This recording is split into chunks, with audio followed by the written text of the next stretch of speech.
This is the TV Live podcast with Rob Francis. What if one of the biggest casualties in British television wasn't a victim at all? What if the story everyone tells about Television South, TVS, gets the tone completely wrong? Because this isn't just a story about a company that lost its ITV licence. It's a story about a company that talked itself into believing it couldn't lose, spent money like it had already won, and then placed a bet so extreme the regulator simply didn't believe it. And when the moment came, when everything was on the line, TVS didn't get robbed. It got found out.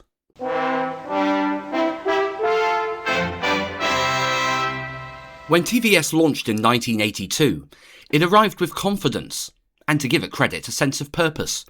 It didn't want to be a continuation of Southern Television, and it made that clear from the start by refusing to take on most of its predecessors' programme stock. Aside from a few exceptions, like the Glyndebourne Opera arrangement, TVS effectively wiped the slate clean. The intention was to build something more modern, something that reflected changing Britain, something that felt a little more thoughtful than the standard ITV fare.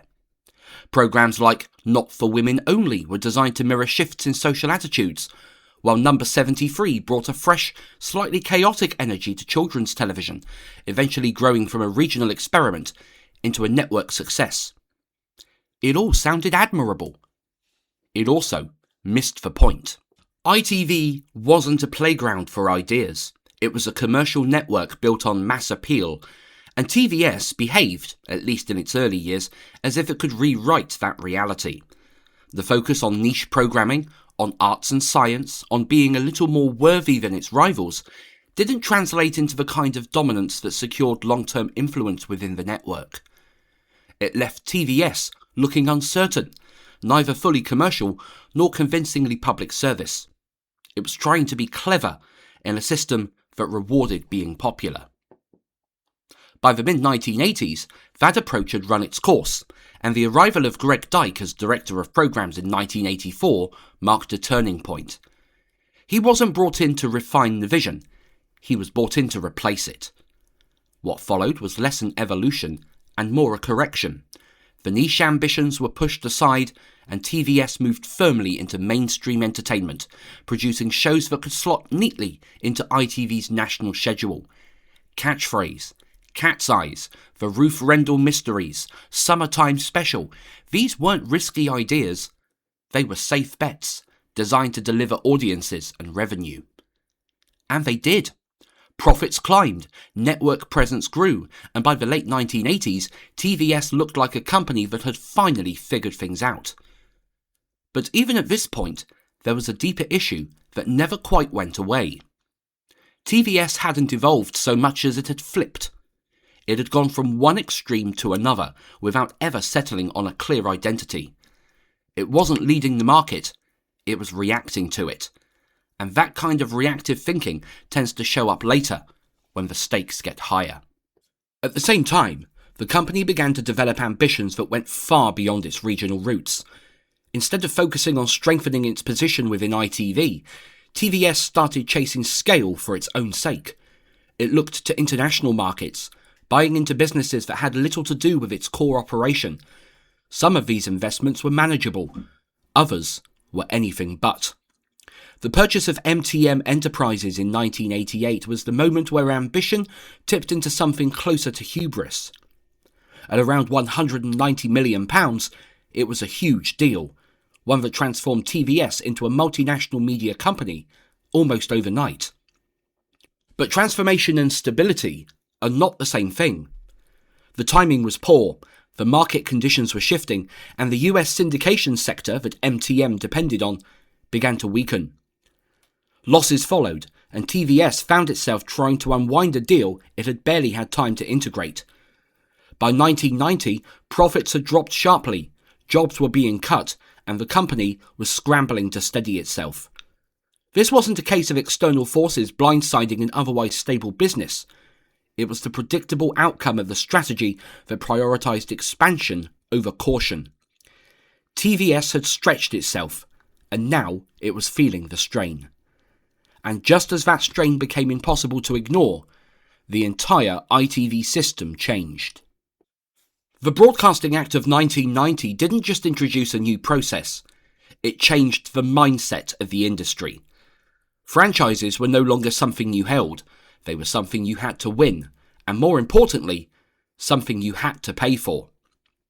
The introduction of a quality threshold was meant to keep standards in check, but the reality was that money became the defining factor.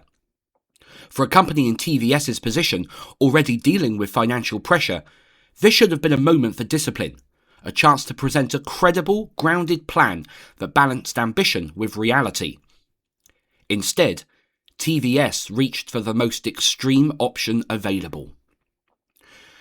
The bid high or die strategy has often been framed as bold, even heroic, but strip away the language and it looks far less impressive. It was a gamble, pure and simple, driven by the fear of losing everything.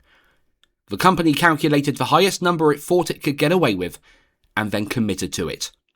£59 million per year, the largest bid of all. It was designed to shut out the competition, to make the decision impossible to ignore. But it had an unintended effect. It made the bid impossible to believe. Because a figure like that doesn't just demonstrate confidence, it invites scrutiny. And when the Independent Television Commission examined the numbers, it didn't just look at the headline figure. It looked at the context. A company with falling profits, exposed to a struggling US market, trying to convince regulators it could sustain the biggest financial commitment ever made in British broadcasting. It didn't add up. So when the results were announced, TVS found itself in an extraordinary position. It had passed the quality threshold, it had outbid its rivals, and it still lost. The licence went to Meridian Broadcasting, whose £36 million bid was lower, but crucially believable. The ITC didn't reject TVS because it was too ambitious, it rejected it because it didn't trust it. And that distinction matters. Because this is the point where the myth of TVS as the victim tends to take over. The argument goes that the system was flawed, that it encouraged unrealistic bids, that it ultimately punished the very company that played the game most aggressively. There is some truth in that. The franchise process was far from perfect, and in later years, many of the financial commitments made by broadcasters were reduced, suggesting that the original expectations may have been unrealistic. But none of that excuses the choices TVS made. No one forced it to bid £59 million. No one forced it to take on the risks it had already accumulated. Those were decisions made step by step over several years. And by the time the franchise round came around, those decisions had created a situation where the company's most important asset, its credibility, was already under question. What followed was less of a fight and more of a retreat. TVS explored the idea of a legal challenge, but quickly abandoned it. The advice was clear, the chances of success were slim, and the costs would be high. So instead the company began to dismantle itself. Studios were sold, including the Southampton base that would be taken over by Meridian. The Maidstone studios were retained for a time, but largely as a holding position rather than a sign of long-term intent. Around 800 staff were affected, many of them losing their jobs, as the new franchise holder prepared to operate on a much smaller scale. Meridian's approach was very different. It planned to employ fewer than half the workforce and rely heavily on independent producers. It was lean, efficient, and aligned with the direction that ITV was heading. In contrast, TVS now looked like a company built for a version of broadcasting that no longer existed. The advertising projections that underpinned TVS's massive bid weren't wildly inaccurate. Within a few years, other high-bidding franchise holders were allowed to reduce their payments, in some cases significantly. The system bent to accommodate reality. Had TVS survived, it might have benefited from the same adjustments. But it didn't survive. Because survival wasn't just about being right in the long term. It was about being credible in the moment. By the end of 1992, the outcome was sealed. On New Year's Eve, TVS chose to mark its departure with its own programme, Goodbye to All That, rather than joining the network-wide farewell to Thames Television. It was a final act of independence, a reminder of the identity it had struggled to define for much of its existence. The programme looked back over 10 years of broadcasting, celebrating what had been achieved while quietly acknowledging what had been lost. As the final moments approached, the message on screen was simple. Thanks for watching. The familiar ident appeared one last time, and then as Big Ben chimed midnight, the signal passed over to Meridian. No drama, no protest, just the end.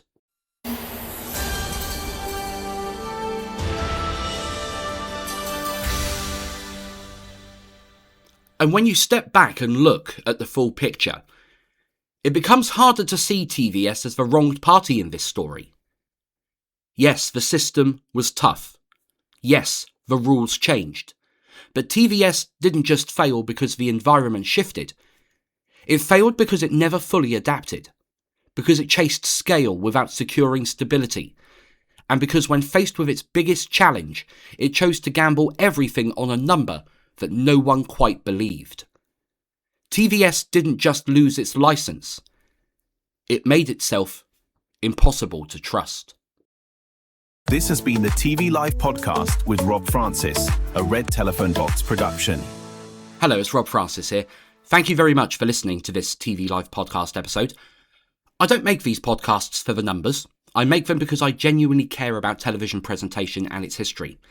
And if you enjoy what you've heard and would like to support future episodes, you can donate by visiting tvlive.site and clicking on the donate icon. It really does make a difference. Thanks again for listening.